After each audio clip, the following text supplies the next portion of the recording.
আজকাল সকালে কিন্তু খবর আহে আপারা বাইরা যে কি হইছে, এয়ার ইন্ডিয়ার একটি মর্মান্তিক বিমান দুর্ঘটনায় কমপক্ষে 241 জন নিহত হয়ে গেছে। কিন্তু বিশ্বাস্য কুমার রমেশ নামে একজন ব্রিটিশ নাগরিক অলৌকিকভাবে বাইচা গেছে আপারা বাইরা। হ্যাঁ, আমি বলবো এটা অলৌকিক।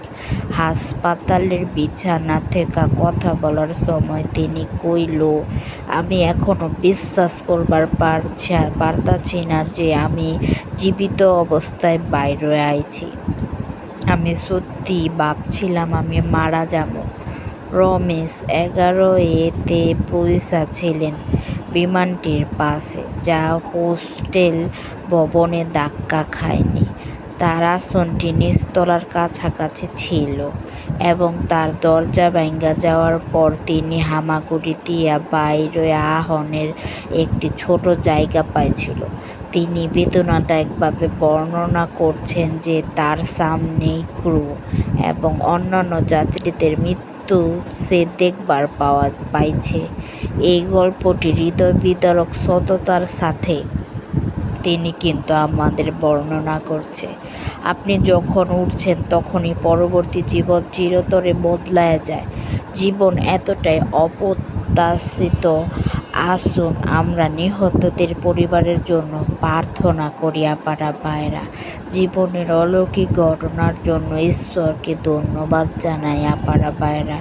আপনি কখনোই জানেন না যে আমাদের কত দিন আছে।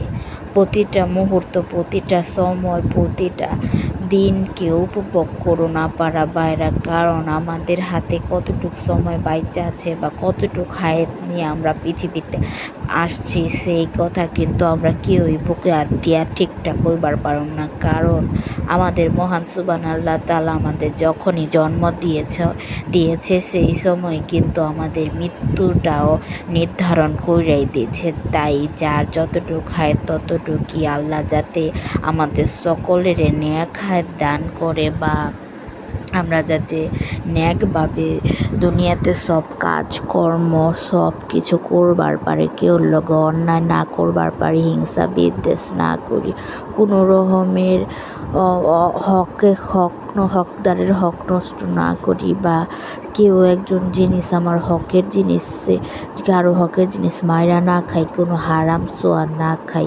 এই সকল জিনিস কিন্তু আপনারা সকলের জন্য দোয়া করবেন, আমার লেগাও দোয়া করবেন, আমি আপনাদের লেগা দোয়া করি আপারা ভাইয়েরা।